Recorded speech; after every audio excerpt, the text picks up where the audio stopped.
وہ نواب کہتا ہے کہ میری حیرت کی حد نہ رہی اور پاؤں سے زمین نکل گئی اور سر سے ایسا لگا کہ گویا آسمان قطار اندر قطار گزر گیا اور میں حیرت کی وادی میں اتر گیا کہ وہ محبوبان خدا کہ جن کے قبضہ میں نعمتوں کی قطاریں ہیں وہ اس طرح دنیا سے بیزار اور دنیا سے اس طرح لا تعلق ہیں.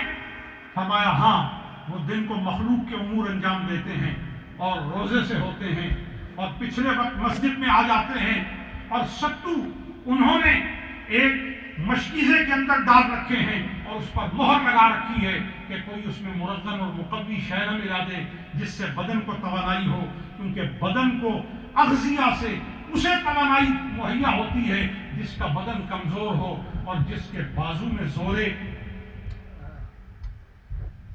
ید اللہ ہو. اس کو کون تقویت دے گا؟ اس کے لیے کون توانائی کا سامان کرے گا جو الٹے ہاتھ سے باب خیبر کو کھینچے،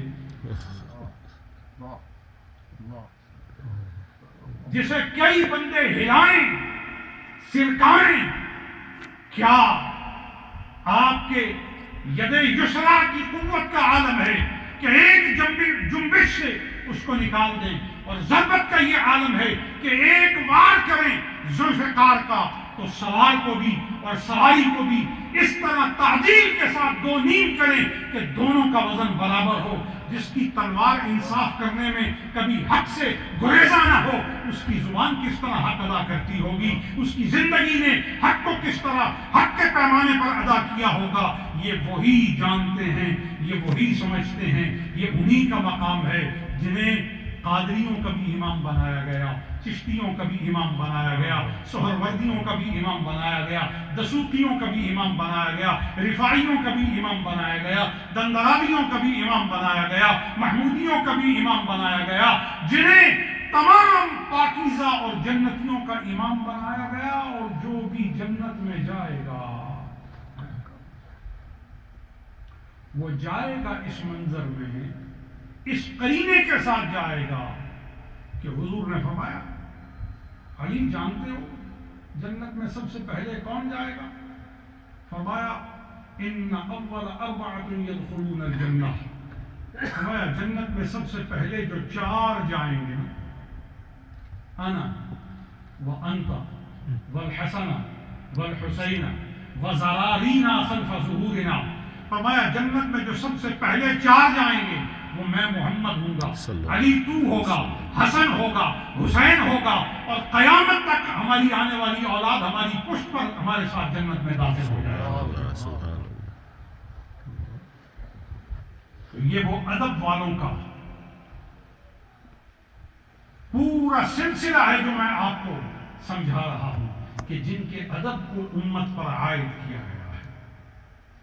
اور یہ وہ ادب والے ہیں جنہوں نے ادب الہی سکھایا ہے، جنہوں نے ادب شریعت سکھایا ہے، جنہوں نے ادب کتاب سکھایا ہے، جنہوں نے ادب عبادت سکھایا ہے، جنہوں نے ادب مناجات سکھایا ہے، جنہوں نے ادب تسبیح سکھایا ہے. تو چنانچہ جو بھی یہ چاہتا ہے کہ میں بھی مؤدبین کی صف میں شامل ہو جاؤں، ادب والوں کے جواہر سے آراستہ ہو جاؤں، وہ آئے ان سے جڑ جائے. جب ان سے جڑے گا، ان کے حلقہ میں داخل ہو جائے گا، ان کی محبت سے سرشار ہو جائے گا، رب تعالیٰ اس کے قلب کو، اس کے اعضاء کو، اس کی نظر کو، اس کی تنہائی کو نور سے، ایمان سے، ادب سے اور نجات اور مغفرت سے بھرپور فرما دے گا. سبحان اللہ.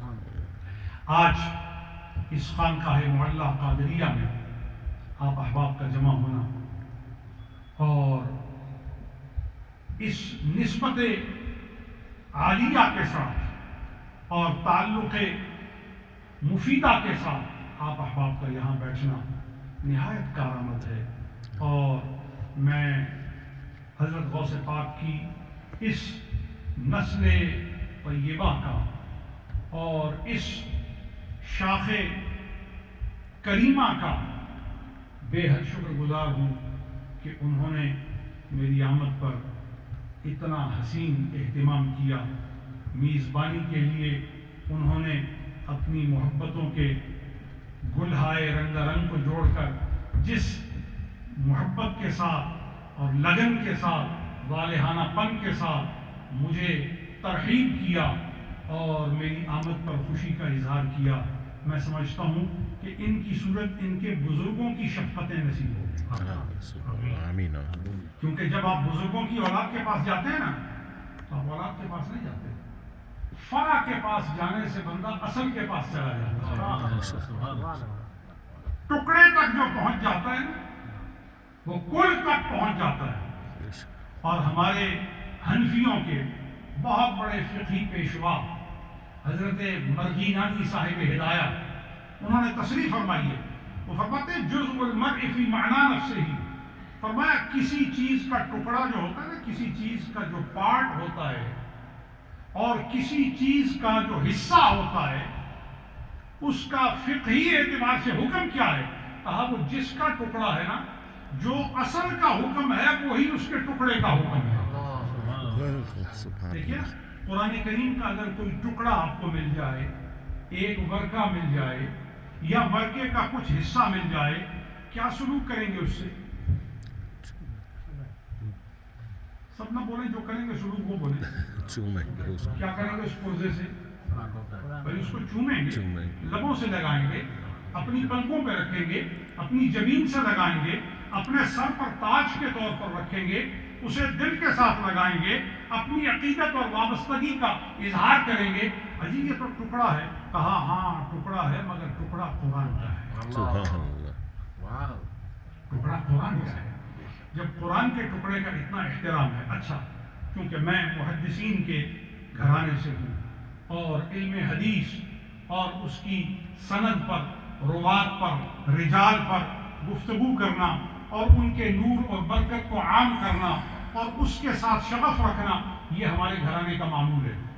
میرے والد محدث تھے، میرے تایا محدث تھے، میرے دادا محدث تھے، اور یکے بعد دیگرے ہماری یہ خانقاہ برے صغیر کی منفرد خانقاہ ہے جس میں یکے بعد دیگرے 3 محدث ایک جگہ ایک گنبد کے نیچے دفن ہے۔ میرے دادا کو 2 لاکھ احادیث سند کے ساتھ یاد تھی، اور میرے والد اور میرے تایا کو 70 ہزار احادیث سند کے ساتھ یاد تھی۔ تو ہمارا خاندان علم حدیث کے ساتھ خاص شرف و مجد اور تعلق رکھتا ہے۔ اس تناظر میں ایک بات عرض کرتا ہوں، حدیث صحیح یا حدیث متواتر کی بات نہیں کر رہا، مشہور کی بات نہیں کر رہا، حدیث حسن کی بات نہیں کر رہا، حسن لذاتہ ہی حسن لغیرہ ہی کی بات نہیں کر رہا، مصطلحات حدیث میں باقی کسی اصطلاح کی بات نہیں کر رہا۔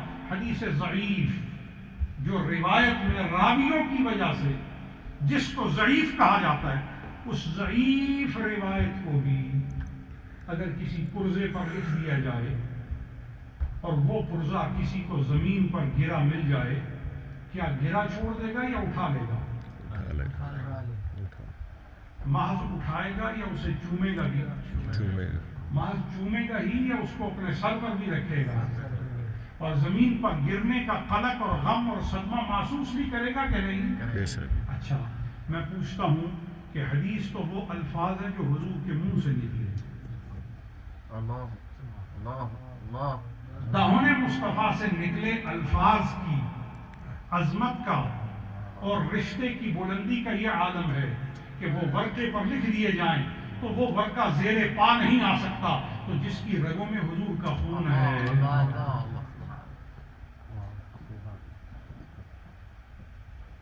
جس کے ساتھ حضور کے حقوق ہیں، جس کے ساتھ حضور کی شناخت جڑی ہے، جو حضور کی وجہ سے پہچانا جاتا ہے، تو حضور کے خاندان کی عزت کرو، باقیوں کی عزت ان کے علم کی وجہ سے کرو، ان کے عمل کی وجہ سے کرو، ان کے کسب کی وجہ سے کرو، ان کے حسب کی وجہ سے کرو، ان کے مشارب کی وجہ سے کرو، ان کے معاملات کی وجہ سے کرو، ان کے خلق کی وجہ سے کرو، لیکن میرے مصطفیٰ کے گھرانے کی عزت حضور کی نسبت اور نسب کی وجہ سے کرو۔ سبحان اللہ۔ صالحین امت فرماتے ہیں، اس پر ایک بات عرض کرتا ہوں اور بات ختم کرتا ہوں۔ صالحین امت فرماتے ہیں کہ اگر کوئی سونے کی چیز کسی گوبر میں، گندگی میں، غلاظت میں گر جائے اور مدت تک اس میں پڑی رہے